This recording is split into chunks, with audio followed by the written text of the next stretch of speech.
Bonjour. C'est une entrevue réalisée par Lynn Fafard auprès de Mme Lucie Toupin-Vanet pour le projet qui s'appelle Pratique du tissage artisanal de Mme Toupin. Nous sommes jeudi le 17 septembre 2020.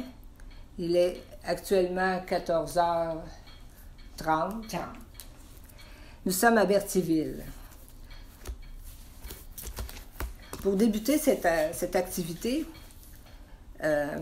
pour cette entrevue, je vais faire une mise en contexte, faire un bref historique. Depuis quelques années, la MRC de Dautré met sur pied des activités, des ateliers rencontres, dans le cadre du projet Pour la suite du geste, rassemblons-nous.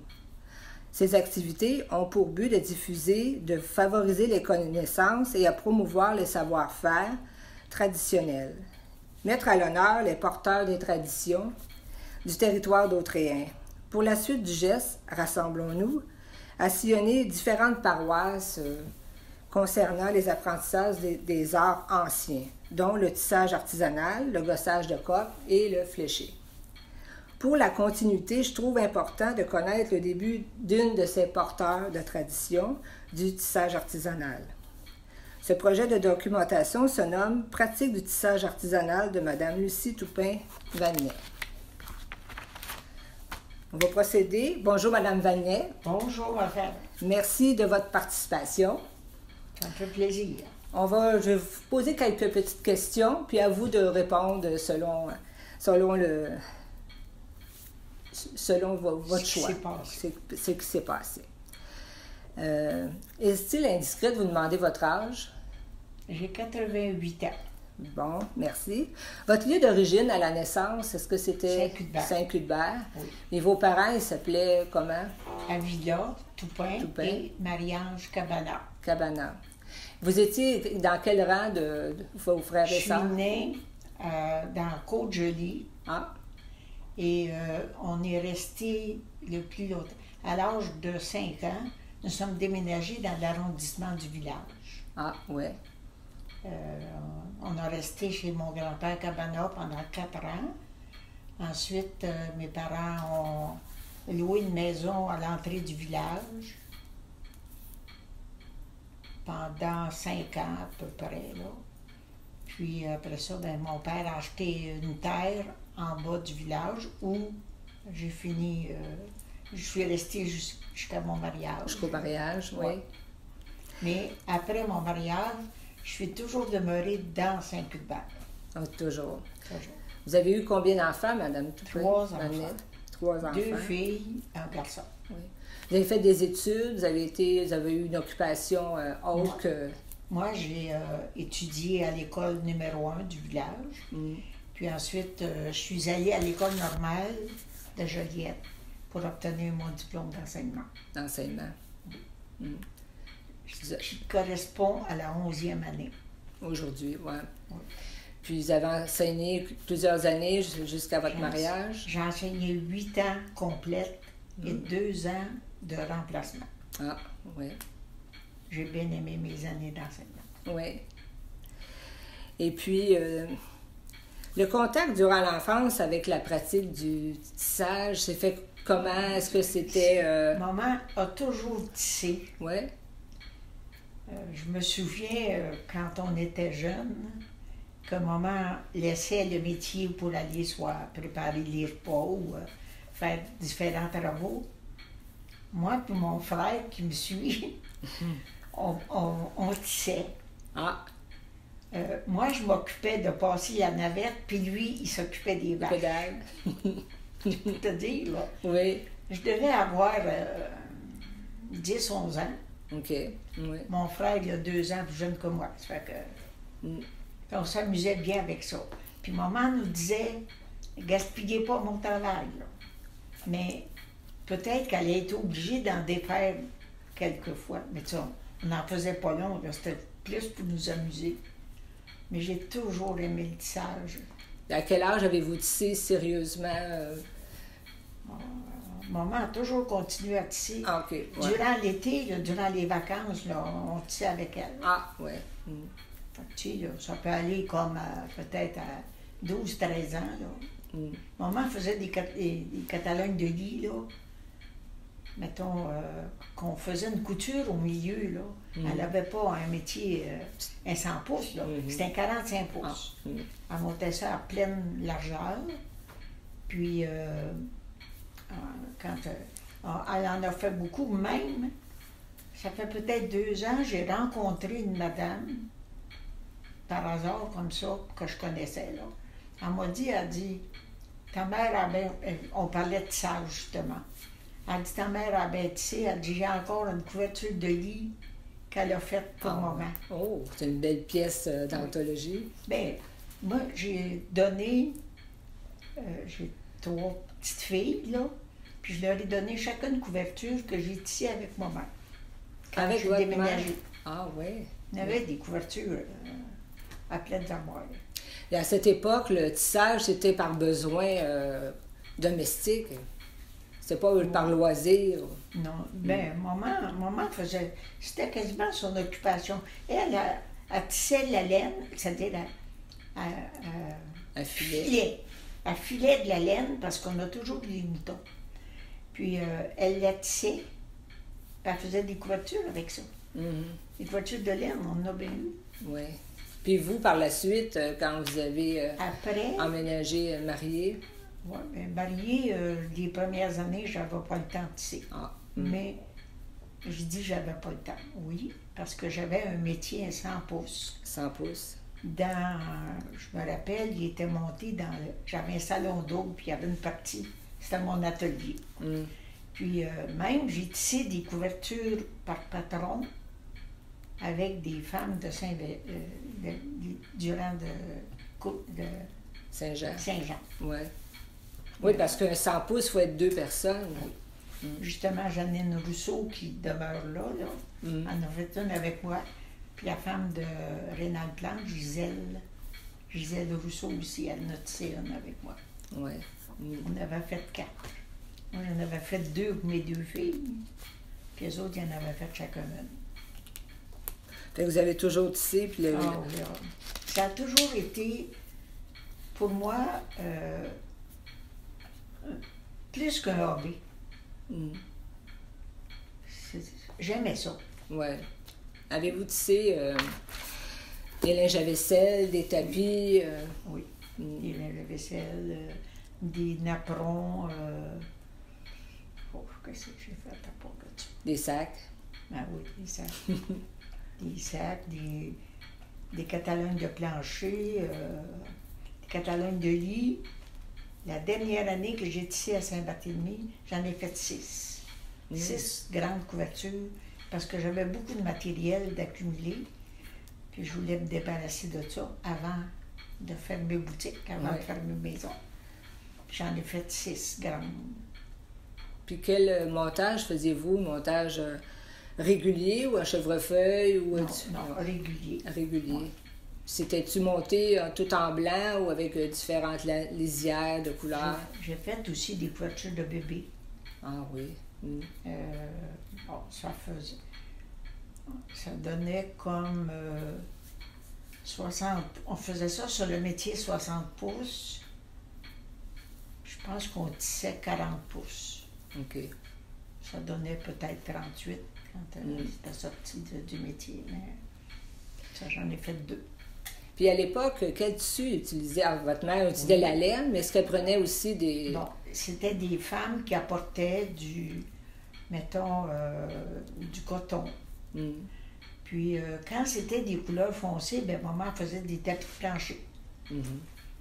Des 50 verges de tapis de plancher, maman en a fait. Puis elle allait vendre ça dans un magasin à Montréal. Un magasin de Prélard, je ne me rappelle plus du nom. Là. Ah, elle les vendait? Ben oui. Oui.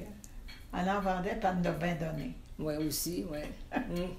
Oui, parce que c'est vrai, à Montréal, c'était moins de la pratique, le tissage, fait que les femmes... Parce que, surtout, là, après que j'ai été mariée, là, on allait y aider à monter sa pièce. Puis l'hiver, papa y aidait, puis il faisait ça quand il n'y avait pas de travaux à faire à l'extérieur. Papa a bien aidé aussi. Oh. C'est un aide masculin et bienvenu aussi. Ah oui, ah oui. Puis il aimait bien ça. Puis, y a-t-il une production par année? Il n'y avait pas de délai. Il faut que je fasse tant de l'aise ou tant de couverture. Il n'y avait pas de. Faisait ça. Mais c'est en temps perdu ou par plaisir. Tu sais, mais maman, elle n'a jamais arrêté. Il fallait qu'elle fasse quelque chose, fait que je pense qu'on a appris d'elle. Oui, oui. Vous avez bien appris. La transmission. Avez-vous transmis le tissage à vos petites filles? Mes filles sont capables de tisser. Vos filles, oui. Noëlla, elle a son métier-là, elle n'en fait pas, là, mais elle en a fait. Elle aussi, elle a fait des linges à vaisselle. Elle a tissé du bambou. Du bambou? Oui. C'est un fil là, qui se vend comme ça. OK. Mais elle était plus ou moins satisfaite parce que c'est une fibre naturelle qui rétrécit beaucoup. Ouais. Faut pas mettre ça dans la sécheuse. Puis aujourd'hui, ben, du linge, je ne vais pas dans la sécheuse. Faut pas qu'il y en ait trop. Pas comme du lin. Le lin, lui, est plus raide. Ouais, plus, ouais. Mais du bambou, ça je ne sais pas quelle pièce qu'elle fait avec? Des linges à vaisselle? Ou... Elle en a fait des linges à vaisselle, puis en bambou? Il la tisse. Puis des napperons aussi. Oui, mais il ne faut pas que ça soit quasiment, faut pas que ça soit lavé, puis c'est pas commode, là. C'est pas pratique, non. Fait que c'est... il y a des changements depuis votre transmission, quand vous avez appris avec votre mère, puis comparé à aujourd'hui, c'est un ça va beaucoup mieux, parce qu'on a justement la boîte de tension qu'on n'avait pas avant. Pour monter le métier. Parce que c'était l'ouvrage, monter des pièces avec maman. Il fallait être au moins 4. 4? Oh. Oui. On avait chacune une partie, puis il fallait avoir à peu près la même tension. Il fallait tenir le fil. Tandis qu'une boîte à tension, c'est toujours pareil. Puis tu sais, tu montes 1 pouce à la fois. Oui. Tandis que là, il fallait monter toute la largeur à la fois. C'était quelque chose. Oui, mais les outils d'aujourd'hui ont contribué à aider le là, montage. aujourd'hui, je montais mes pièces toute seule. Ça prenait le temps que ça prenait. Oui. Il faut passer dans les crampes, 1 pouce par 1 pouce, à travers les aiguilles. C'est ça. Après ça, le peu. Ouais. Je passais même mes fils toute seule, là, les dernières pièces que j'ai faites. Je mettais ça dans un peigne. Oui. Je m'étais faite comme une encoche dans une planche, puis je mettais mon peigne dedans. Puis je mettais tous mes fils, je mettais comme 20 fils dans mon peigne. Dans le peigne. Puis après ça, j'allais chercher un brin à la fois. C'est un bon truc, ça. Mais... C'est un bon truc du métier, je vais m'en servir.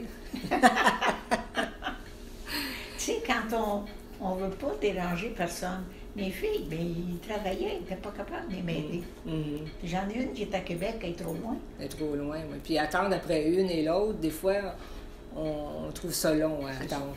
Parce que mettons mes sacs, là, j'ai tout monté mes pièces toutes seules. Comme je te disais, on prend le temps qu'il faut. Il n'y a pas d'urgence, oui. Vous n'êtes pas à la production. Puis la mise en valeur du porteur de la tradition, la participation à des événements, vous avez participé à des événements, expositions, des marchés publics pour vos sacs, vos pièces. Oui, c'est ça, pour les diminuer. Ben, je ne pouvais pas tout garder ça, là. Non. Puis tu sais, le projet que j'ai fait pour le 250e, oui. Moi, j'aurais voulu faire ça avec les élèves. Mais quand je me suis présentée, il y avait déjà d'autres choses qui étaient préparées. Fait que là, je me suis trouvée, j'ai dit, je vais le continuer toute seule. Puis ce sont les élèves de 6e année de Saint-Cuthbert qui m'ont ramassé des sacs. Ah, oui. Parce que ça en prenait des sacs. Oui. Pour faire un sac, le sac jaune ça, ce sont tous des sacs du Tigre. Du Tigre, OK. Parce que je les plaçais toutes par couleur. Par catégorie. Puis j'ai calculé ça, puis ça me a pris 23 sacs. Pour un sac? Pour un sac. Fait que ça prenait des sacs. Fait que là, les élèves m'ont ramassé ça. J'en ai eu 2 gros sacs à vidange. Ça m'a pris 1 journée et demie pour les séparer. Juste pour les classer. Après ça, ben, je les taillais. J'en taillais, mettons, une soirée de temps, là. Le lendemain, je tissais ça. J'en coupais d'autres. Pour varier le travail, pour ne pas s'épuiser à tailler. Non, j'aimais ça. C'est pas. Tu sais. Ça fait que. Puis j'ai montré comment tailler des sacs aussi aux autres madames qui vont peut-être. Oui, il y a une madame à Saint-Barthélemy qui en fait des sacs. Il y a une manière de plier le sac pour couper, pour qu'il soit tout. Pour qu'ils finissent par un fil, comme un fil de plastique.